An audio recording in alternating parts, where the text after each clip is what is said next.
today. This is a continuation of our series on the politics of climate change that we're running this semester. Today we're very fortunate to have with us actually someone who's been here a couple of times before. He's a frequent flyer at the Foley Institute. This is his third visit actually, and we're very pleased to have him. His name is Bob Inglis. He's the director of Republican.org. He served in Congress representing the 4th Congressional District in South Carolina from 1993 to 1998, and then again from 2005 until 2011. After leaving Congress, Bob went full-time into promoting free enterprise action on climate change and launched the Energy Enterprise Initiative at George Mason University, which later became Republican.org. For his work on climate change, Bob has been given the 2015 John F. Kennedy Profile and Courage Award. He has appeared in the film Merchants of Doubt and also in the Showtime series Years of Living Dangerously. He was also featured as a speaker at TEDx Beacon Street and TEDx Jacksonville.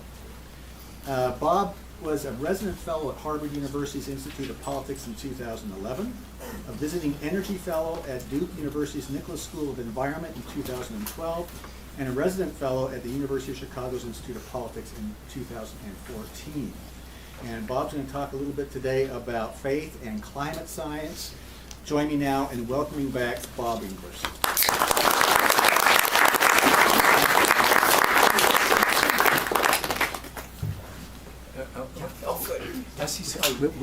Because my people would tell me, you didn't get pictures of this wonderful crowd and all these people. Okay, so particularly before I say anything, I gotta do some audience participation here. Okay, this is going to get pretty dangerous because I'm going to ask about. Well, we're here to talk about politics and religion, so let's see if we can get everybody offended before this is over. But I've been invited. Cornell asked me to talk about politics and religion. Okay, but I'm going to just be a little fun here at the beginning, just to ask you for a show of hands. I'm going to ask. I'm going to ask for a division of the House, sort of. That's what we do in the House. Sometimes that's one way to vote, is a standing division. I'm not going to ask you to stand, but I'm just curious if you'd be willing to raise your hand to identify as either generally left of center or right of center, okay? So, left of center, generally liberals' views, right of center, more conservative. So if you're willing to out yourself, I'm just curious if and then I'll give you an opportunity just to say you're unsure, or you consider yourself totally centrist. I'll give you that possibility too. So raise your hand if you will, if you think you're left of center. Okay, now raise your hand if you think you're centrist. Raise your hand if you think you're right of center. Right. Okay, now, how about this? Another more complex question. I'm going to ask you left of center and right of center, but then I'm going to ask you if you think climate change is real and human caused and we can fix it. Okay, so now, if you're left of center, raise your hand again. Now keep them up if you think climate change is real, and keep them up if you think it's human caused, and keep them up if you think we can fix it. Okay. Now, if you're right of center, raise your hand again if you're right of center. And if you think climate change is real, keep them up. And if you think it's human caused, keep them up. And you think we can fix it? Okay, keep those hands up. Get the picture of those. I'm going to kiss each one of those people. You are my people. I need each one of you to sign up today at republican.org. This is like we'll have a benediction later, but let's pass the plate right now. And get you to sign up at republican.org. We need you. Those people, I think there were 4 at the end of my series of questions there. You are the most important people in the world. I'm here to assert to you, those 4 that had their hands up at the end. Glad for all the left of center people. You're wonderful, sweet people, I'm sure. But I'm telling you, those 4 people are the ones that can make this happen. And so that's who we're after, is those 4 people. We just need them to turn into 40 and then 40,000 and 40 million and that's what we need in order to solve climate change. Because I'm here to assert, if you're left of center, you're going about as far as you can go, to quote the line from Oklahoma. You need those 4 people. And if we could convince those few that drop their hands not sure about human caused and not sure we can fix it. We also need, by the way, at the left of center, to keep the hands up about believing we can fix it. That's a scary and dangerous thing to think that we can't. So anyway, okay, so now you found out about yourselves. Enough said about you, let's talk about me some. I once said that on a date to a girl.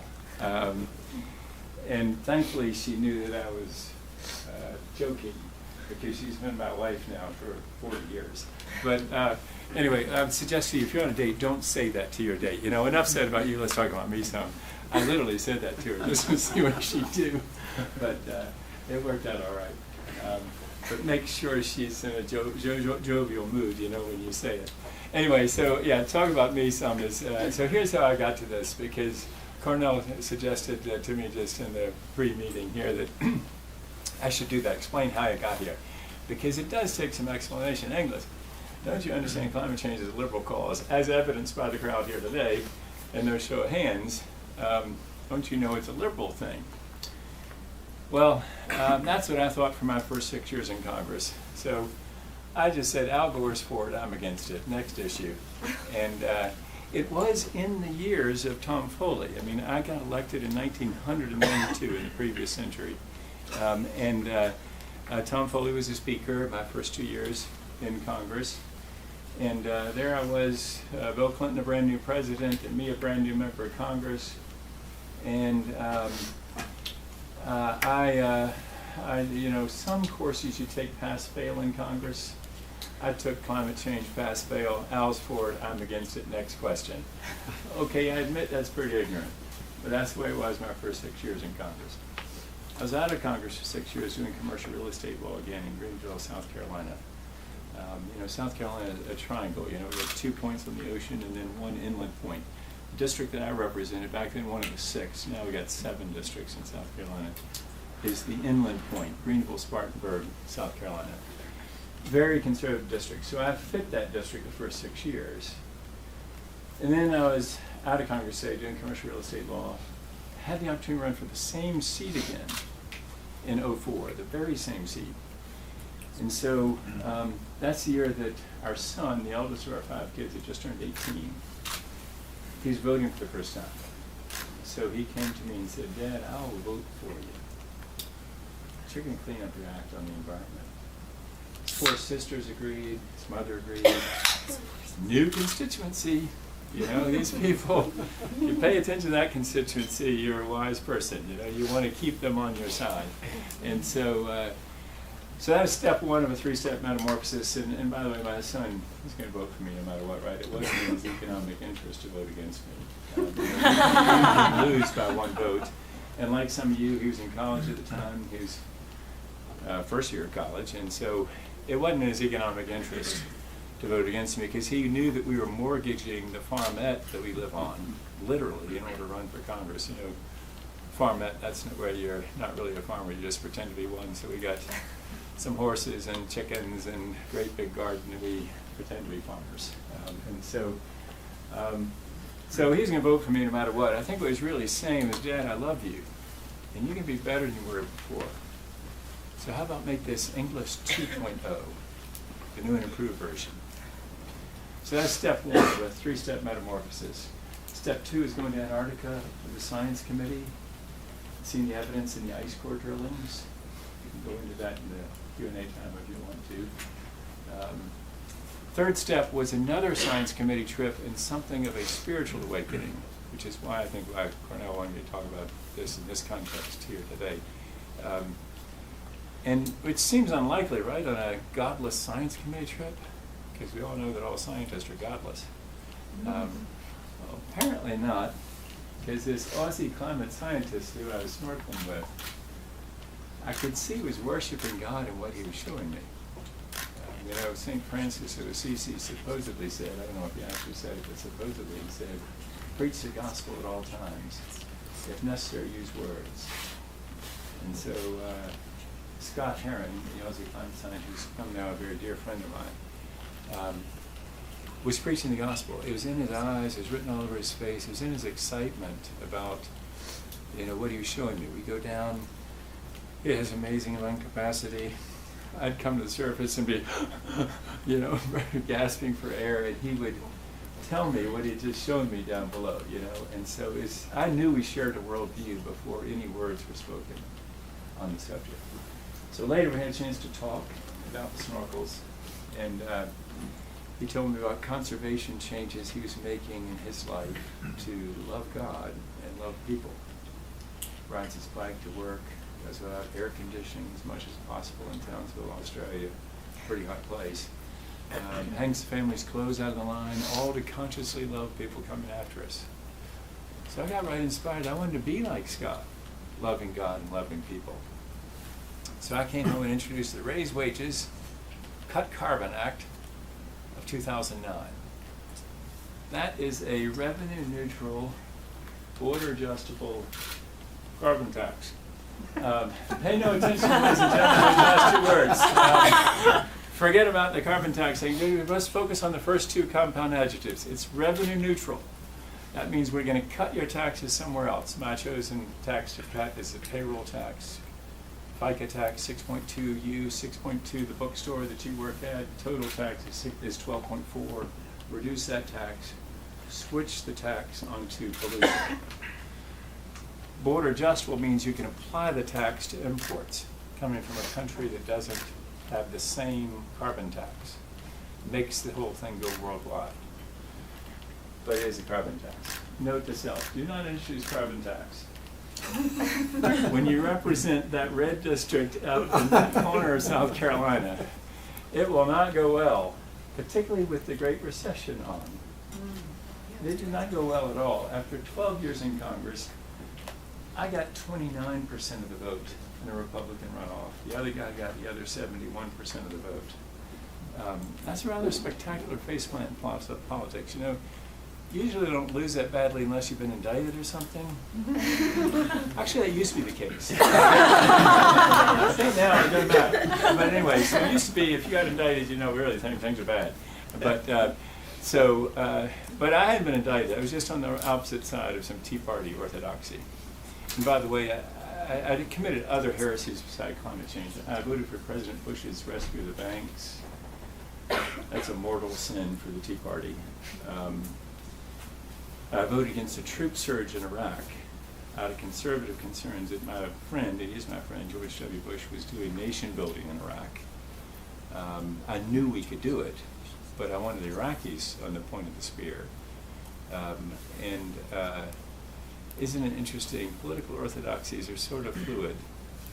The same people who told me, how dare you vote against our president, George W. Bush, are the same people, literally the same people, who stood and cheered for Donald Trump when he trashed the whole effort in Iraq about once a month. Literally the same people. So that was one of my heresies. Another one would be for comprehensive immigration reform. The district could probably tell it didn't have it out for gay people. So these are my heresies. I'm confessing all my sins here. It's a spiritual context we're in here today, right? That's what Cornell asked me to do. But my most enduring heresy, my biggest sin, we're just saying climate change is real. Let's do something about it. Because it seemed I'd crossed to the other side. So at that point, a foundation came to me and said, Inglis, you are an unusual zoo animal. An actual conservative, 93 American Conservative Union rating, 100% Christian Coalition, 100% National Right to Life, A with the NRA, 0 with the Americans for Democratic Action, a little group, and 23 by some mistake with the AFL-CIO, the labor union. I was really hoping for a 0. I don't know how I got a 23. So they said, an actual conservative who says climate change is real, will you speak and write for the proposition? So that's been doing ever since. It's now this thing called republicen.org. EN for energy, entrepreneurship, the environment. We're conservatives who care about climate change. And really, if you're a conservative and you care about climate change, we need you to join us. We've had about 20,000 people right now. We need a 0 or 2 on the end of that number in order to be successful.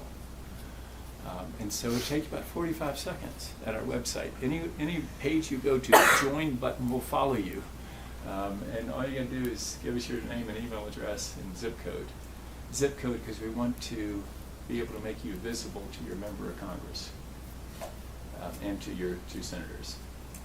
And there's a particular member of Congress that we're interested in, and that's, I explained to Cornell why I keep on coming back to the Foley Institute. Not just it's wonderful hospitality, but it also happens to be that Kathy McMorris Rogers is the chair of the Energy and Commerce Committee, and anything I'm talking about here today has to go through that committee.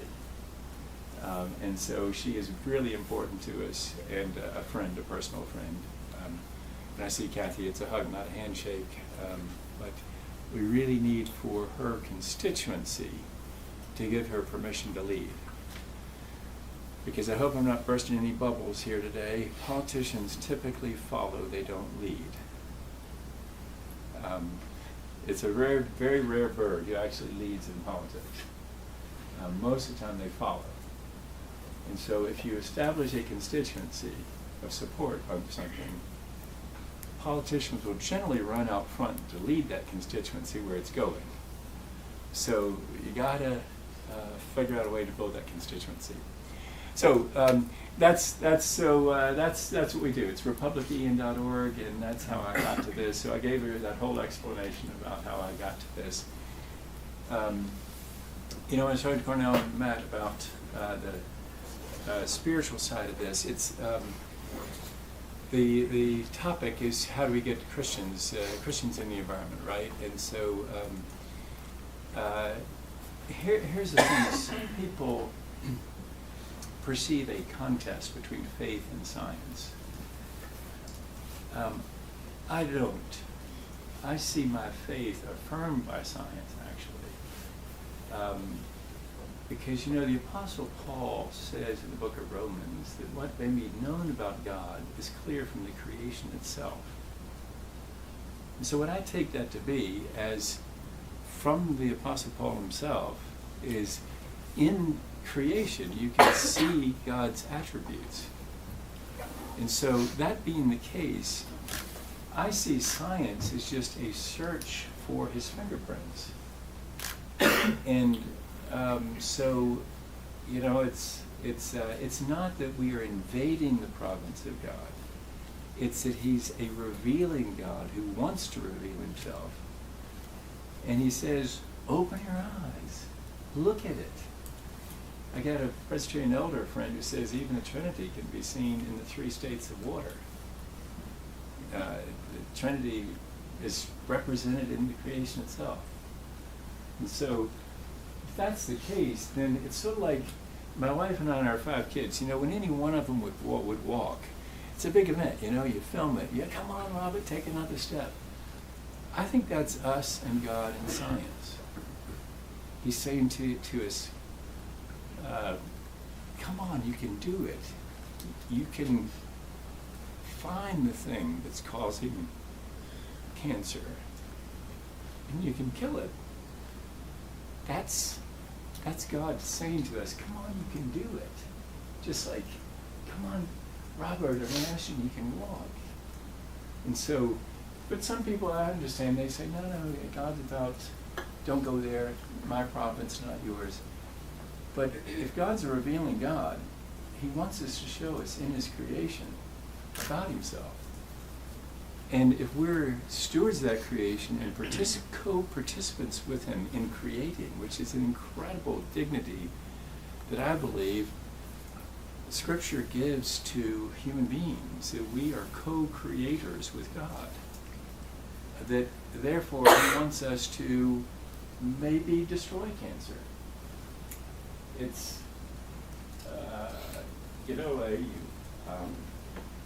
it's an aberrant thing in the creation. It's not supposed to be there.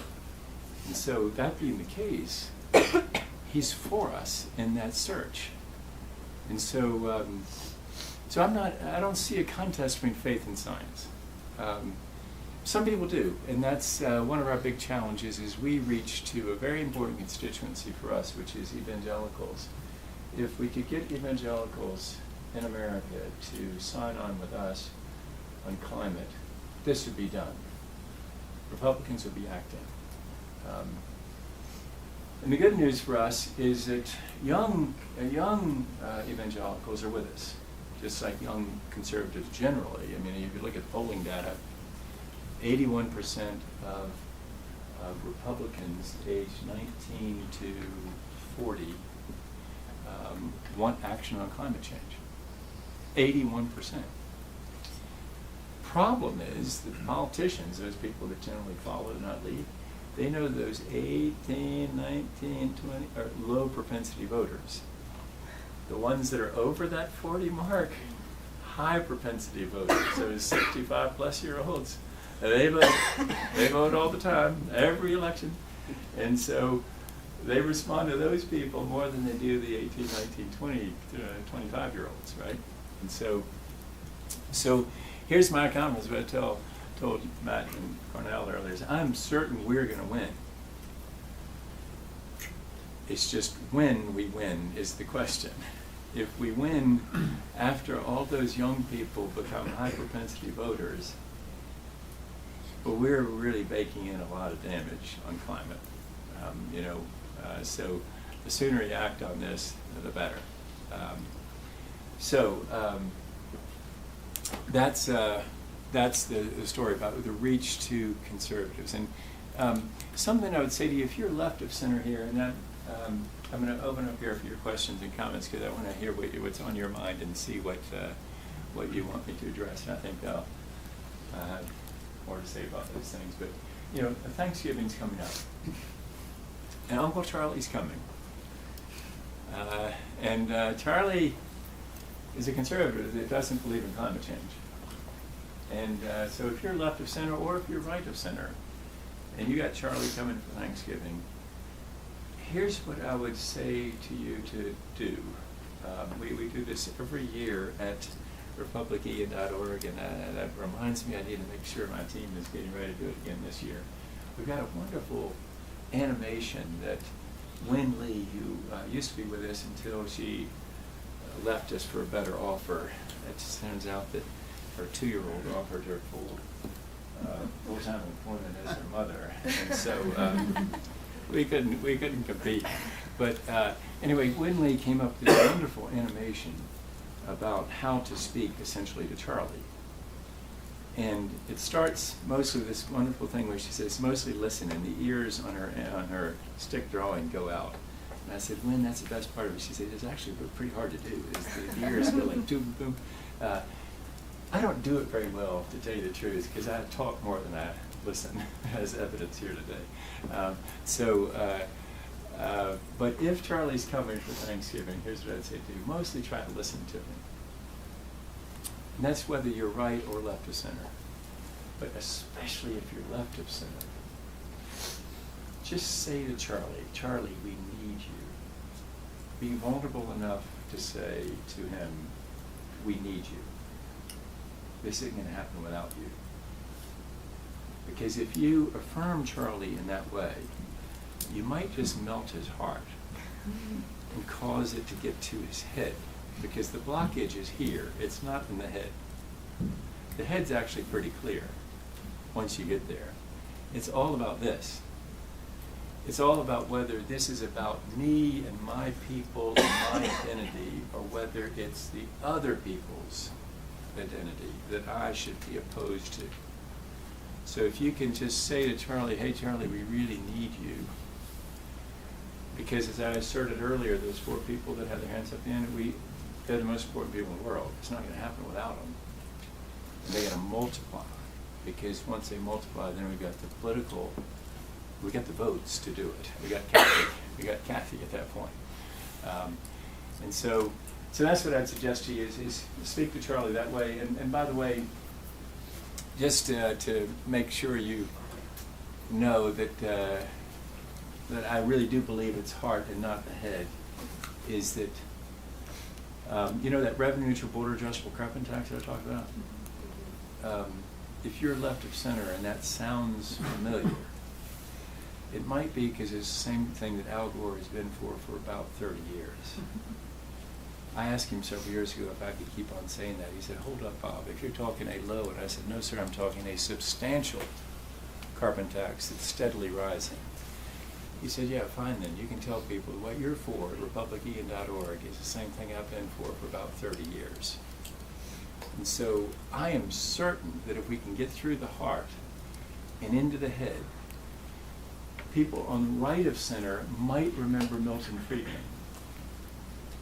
And we can show them a clip on our website, in fact. You can go to the website, and there's a great clip of Milton Friedman on the Phil Donahue show. Let me explain who Phil Donahue was. There are a few people here who remember Phil Donahue, but if you're too young to remember, it's basically an Oprah doing a show like Oprah Winfrey. It's just a white guy doing it, from Chicago as well. But anyway, so he used to have Dr. Friedman on, and they'd debate, because Friedman, you know, was Ronald Reagan's economics advisor, father of the Chicago School of Economics, big-time libertarian conservative, actually. We do about pollution, and Dr. Friedman, if you don't want to regulate it.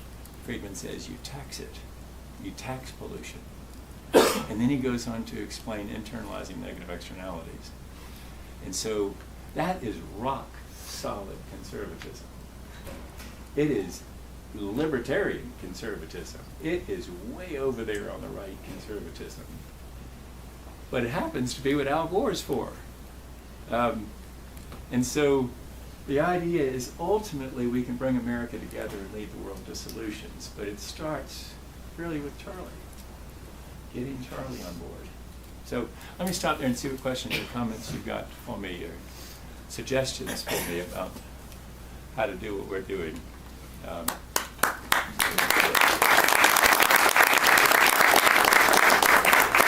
have about 30 minutes for some Q&A.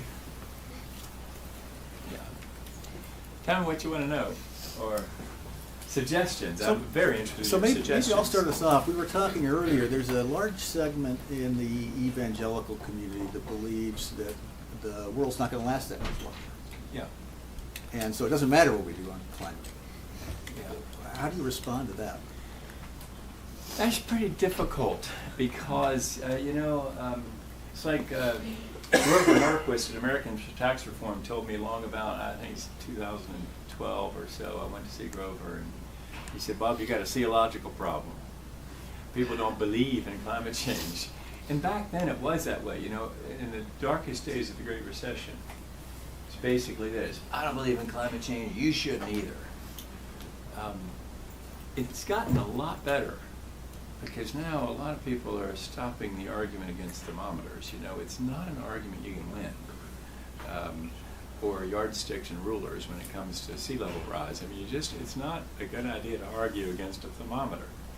And so, although here lately we've seen a little uptick in that stuff, a return to a little bit of the Merchants of Doubt, which Cornell mentioned the film. If you haven't seen the film, it's a really great film, not because I'm in it, but because Robbie Kenner just did a great job of showing that, how that thing worked. But here's the thing, Cornell, to your question, it's like this: if somebody has a really solid belief that, Matt back there can help me with the expert on this, is, it's like, if you believe, it's a premillennial view in Christendom that basically that things get worse and worse and then Christ returns. That's a view of many Christians. There are other Christians who believe that things get better and better as the kingdom comes. Wilberforce outlawed slavery, or got slavery outlawed in the British Empire. Slavery is eliminated here. Women get the right to vote. Maybe gay folks can love people they love. The kingdom comes, and then Christ returns. That's the other view. And then there's another view which is amillennial, which is that's postmillennial. And then there's an amillennial view which says same flat line of sin since the fall. It just manifests itself in different ways. And so that's, if somebody truly believes that premillennial view, it is a little bit difficult. Particularly, you've educated me here today about how some people think it's happening within 100 years, right? Like you said, or something like that. That's new. That's interesting. I need to see that polling data, because if that's true, it really is hard for us. As we're talking long-term things, and if people think we only have 100 years left or something, then why focus on climate change? Because that's really hard. I don't think. I once asked your question. I asked to a Presbyterian minister friend. I said, Tim, do I have to go change? At the time I was in the Christian church, now I'm back in the Episcopal church. But so I said, and he was our pastor at our Christian church. I said, do I have to go convince all the Baptist premillennials before I can act on climate? He said, oh no, Bob, don't do that. Do not attempt to do that. Let me tell you, do not attempt as a Presbyterian to go tell the Baptists that they're wrong about premillennialism. And so I know it's hard. I can't really change that, I suppose. I can sort of help them maybe to see this. I like to tell the people, you know, they most often the way it's couched is this: God is sovereign, and He will determine the longevity of the earth.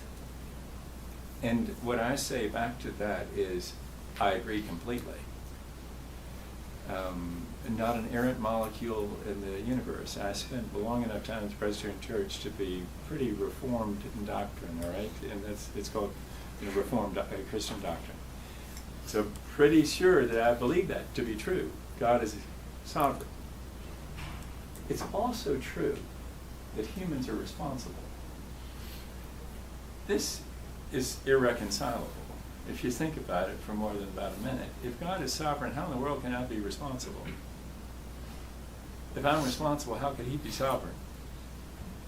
So this is a struggle in all of Christendom and Judaism too, is how do you reconcile those things? Well, the answer is you can't. You just hold them in tension. God is sovereign. That's what Christians believe. Jews believe as well. Muslims probably believe that too. But humans are responsible. And so what I would say to that person is, you know, I'm Inglis Industries. I'm fouling the creek. It's killing your cattle. Inshallah, if God wills it, He could clean up my effluent. I believe that to be true. But He who turned water into wine can in fact clean up Inglis Industries' effluent so it doesn't kill your cattle. But you know what? It's not the way that He usually acts. The way He usually acts is no, He says, Inglis, love your neighbor. You can't do on your property, under Old Testament law, you know, became English common law, adopted as American common law. I can't do on my property something that's harming you or your cattle on your property. You have a cause of action against me under biblical law and under English and American common law, in the law of trespass. And so, and usually what happens is when I say that about, inshallah, God wills that He can clean up my effluent, usually that person presenting with that premillennial view sort of shudders. And I say, yeah, right, that can't be right? That I can't say, I'm just going to keep on polluting the stream and see if God can clean it up for us. So I got to be responsible. I got to love my neighbor. And I got to treat my effluent so it doesn't kill your cattle. And so that's otherwise I can't get them. I can't be on some sort of a John Calvin mission to convert all the Baptists from premillennial dispensationalism into amillennial Reformed doctrine. My former Presbyterian church, right? I just can't do that. I got to not touch that. I got to leave that alone, and hope though that they come around on other bases. And by the way, there are many premillennials who are with us on climate. Okay, I'm not here to say that if you're a Baptist and a premillennial, it doesn't mean you can't be for climate action. You can be. It's just some elements within that tradition would take a short-term view of the longevity of the earth.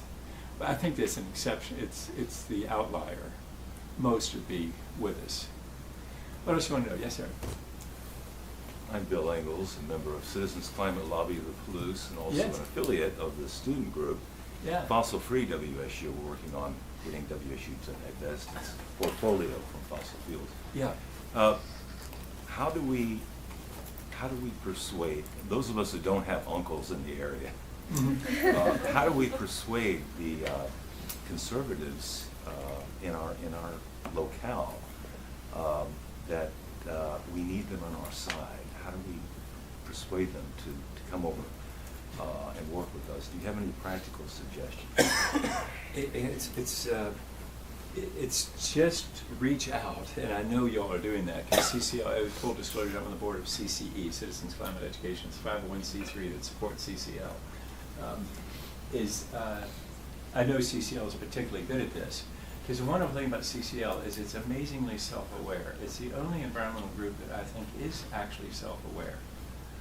CCL knows from surveys of its membership that about 80% identify as left of center, 10% identify as right of center. Unlike most environmental groups who think, oh no, we're acceptable across the range. Oh no, you are not. You are most certainly not. After you've given, like Rob Portman, an F and a 0 and called him a dirty dozen and all that stuff, I can tell you, Rob is no longer in the Senate, but he is not at all interested in hearing from LCV or any of the other kind of big green environmental groups. But unusual, CCL is acceptable in Republican offices because they're self-aware. They basically come in and say, we know we're progressives, but we're here because you're important to us. And so the key is just finding people in the local community to do that, preferably in Kathy Morris Rogers' district, if you would. That's back to that theme, aren't I? That's so. It's just that application of that thing about just telling them that we need them and somehow building those relationships. And that's the hard work that I know you're already doing, and it's just slow work. So keep it up is what I'd say. What else you want to know? Questions or comments, suggestions? Yes, sir. What would be your response to someone who says that climate change legislation will it's just another form of the government trying to enact its control of the people? Yeah. Yeah, it's a good observation. It's like this. You could 3 ways to fix climate change. You can attempt to regulate pollution. You can incentivize clean energy. Or you can internalize negative externalities. I try to scrub that from my language, actually, because I got an ad guy who says, "What'd you say?" and he says, "Well, I don't even know what you're talking about when you say that." So, side effects. Bring accountability for the side effects. That's the third one. But for all the econ majors, it's internalized negative externalities. So you can regulate. That's sort of toward that feeling that they're going to take, regulate and tell me I can't have hamburgers, tell me I can't have a home, tell me I can't have a heated pool. That is the government telling you what to do. Even if we didn't sort of instinctively react against that, because we are, after all, republican.org, an intentional misspelling of Republican, we sort of break out in hives when you mention this first thing about regulating, because we're not so big on that. But even if we weren't that way, isn't there an obvious problem with regulation? You can't regulate Chinese emissions from here in America. So if you regulate here, and they don't regulate there, you might just cause manufacturers to pick up and move from here to there. When they get there, they emit more than they were emitting here.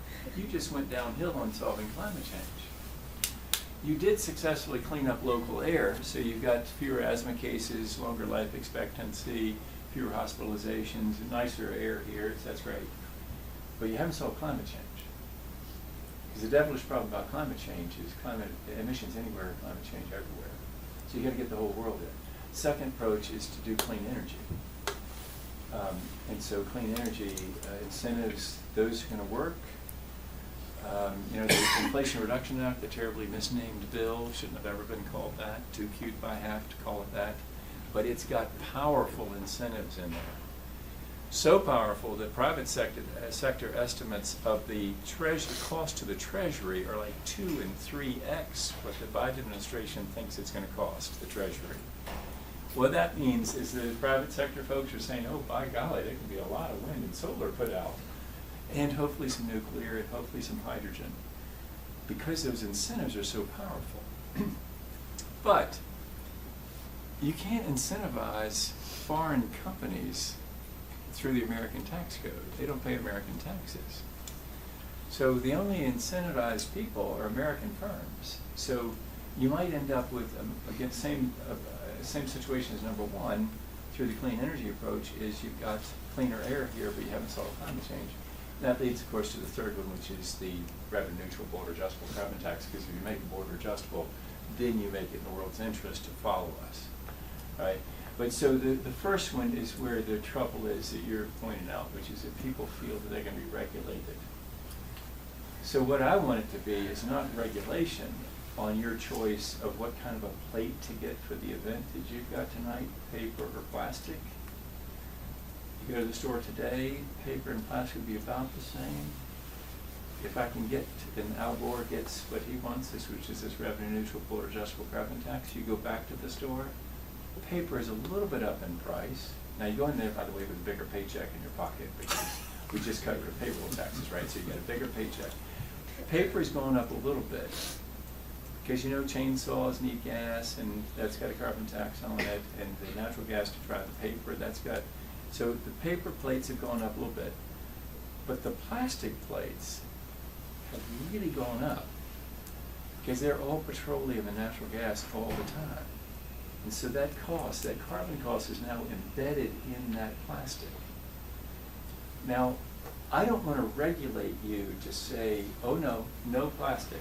You had plastic last week, you can only have it once a week, or whatever, or once a month. That's an enormously inefficient system, right? I just want a Milton Friedman price signal. You go in the grocery store and you see that paper's here, a little bit higher than it used to be, the plastic is way up here. Now, if you just like plastic, you love the way that the food falls off the plate when it slides right on the floor. If you just like that, you go ahead with plastic, because we're for freedom at republican.org, and you can choose. But if you're cheap like me, paper, please. And that happens on every shelf of the store. Cleaner becomes cheaper relative to the dirty that's been made accountable for all of its emissions. And then you make through the border adjustment, you do that worldwide, and you got 8 billion people reaching for paper plates, not plastic plates. Everything else in the store too. And so free enterprise, delivering innovation. And by the way, that sounds like, that's a rah-rah Republican thing there, right? And Milton Friedman and everything. It ain't interesting. That's exactly what Al Gore would say if he were here too. And that's where the head is. Once you get through the heart and you get into the head, he knows that works. Because people are going to choose their self-interest and they're going to buy the paper plate. So anyway, that's my answers. And I would say this, getting real political here, if you're right of center and you say, well, and Charlie says this is nonsense, you can say to him, well, the other thing, Charlie, is America will take something over nothing when they decide they got a problem. They are deciding they got a problem on climate change. And so if you do nothing, Charlie, you will end up with that regulatory solution. And so if you want the freedom solution, go ahead and price it in and leave people in the liberty of enlightened self-interest so they can choose the paper rather than the plastic, right? And so give me an amen, I'll stop preaching about that. We'll move on to the next question. Yeah, that's right. I just wanted to let you, and I'm sure you probably already know this, but other people know too, that this week in Congress, in the House, Representative Carvajal from California introduced a bill called the Energy Innovation and Carbon Dividend Act, which is basically what Representative Inglis just described to us. So if you're interested in what he's talking about, you can contact your member of Congress and let them know that you would like them to support that bill. Energy Innovation and Carbon Dividend Act. Yeah, that's very exciting. Yes, ma'am. I have a question. It's a little bit off topic, Okay. and you could choose not to answer it, but you did mention that you're not sure regulation is going to be as effective, and then a big part of your organization is the right to freedom. Yeah. You also mentioned at the beginning that you are a supporter of the natural right to life. Yeah. And I am curious as to how you think regulation on female autonomy would play into that, if you don't believe regulation is as effective. Yeah, you know, it's the hardest topic ever, right? It's like Henry Hyde once said, you know, in the Hyde Amendment, no public funds for abortion. Henry Hyde once said at the beginning of a debate, he said, oh, this awful topic of abortion. He said, at least we're going to discuss it with words, not bullets, so here goes. And then he gave the most impassioned pro-life speech. You know, Henry's amazing. He's dead now, of course, but so I'm pro-life, you know, and I believe that because of my faith, that life begins at conception. And so I realize that's in direct conflict with other people who don't see it that way. You know, my view is we've got to just figure out a way to define life, because I think it's going to get more and more difficult to define life with CRISPR. I think we better be going into this with a bright line.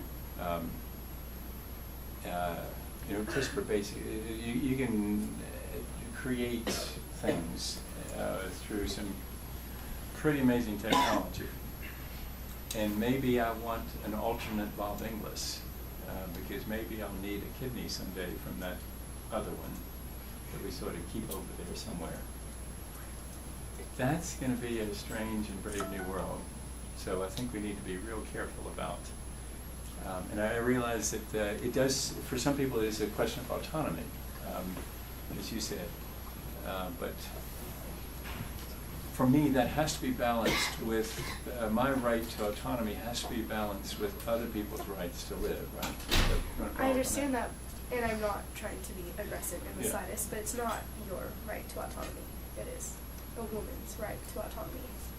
Yeah, and I've got 4 daughters and a wife, right? Right. And so I very much care about them, and they actually, all except my wife, disagree with me on this. But we love each other, and we're trying to figure it out. But that's where the rub is, right? But what I always tried to say when I was asked this on the political campaign trail is, you know, way too much talk about rights, not enough talk about responsibilities.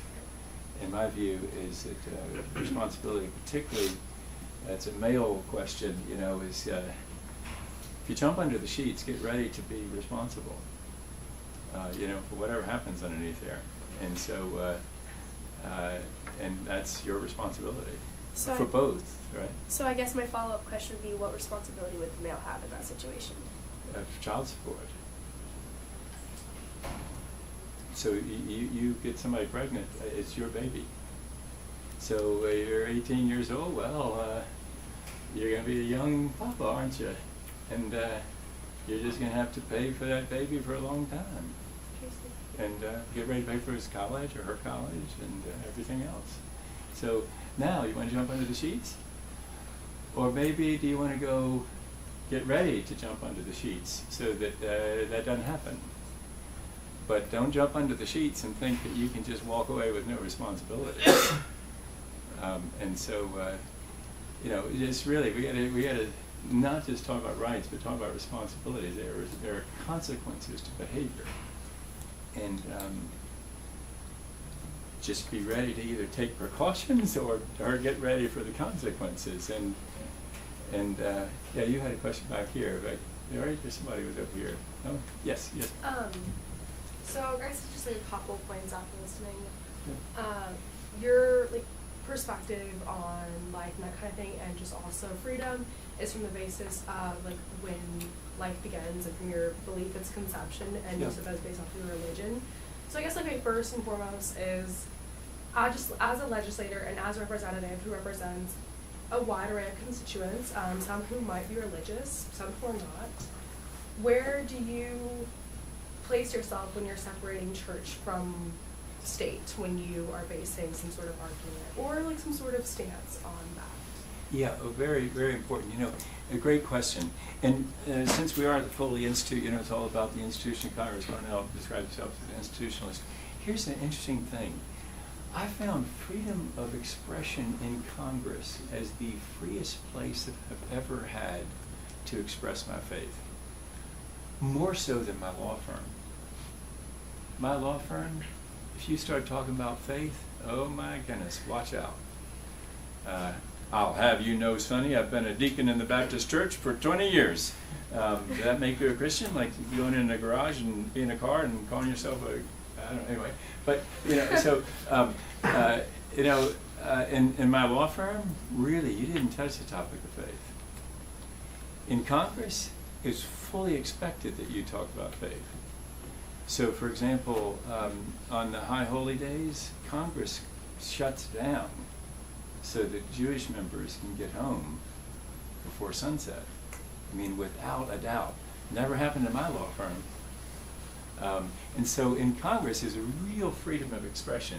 And you were actually, it was fully expected that you would bring your faith to the discussion. So if you're Muslim, you would say, this is how I view it. If you're Jewish, you'd say, this is what my scriptures say to do. If you're a Christian, you'd say, this is what my scriptures say to do. And it's fully expected that be part of the discussion. But then what you have in a pluralistic society is you have to make a decision at the end of the day and vote. And that's where it gets really hard, particularly on this issue of abortion, because two fundamental rights are in direct conflict. And so, but I think that it's important that we not, and this gets into climate actually, because this is the place where it bleeds into our current cultural moment's problem, and the challenge of the left reaching to the right, is that if you're going to tell Charlie, you cannot express yourself in terms of faith, we cancel you on that. We prohibit you from speaking that way. Charlie is going to arm up. Charlie is going to circle up with his people, and he's going to say, listen, they're after us. And they're going to literally arm up in some cases. And so you've got to give Charlie the freedom to express himself as a Christian or a Jew or a Muslim as to what he believes, and then bring it into the discussion. And if you don't like that, well, just debate it with him. But at the end of the day, like Henry Hyde said, you got to vote. And so there'll be a vote. Hey, you want to follow up? Yeah, and then I guess my big part is responsibility was another big topic that you brought up.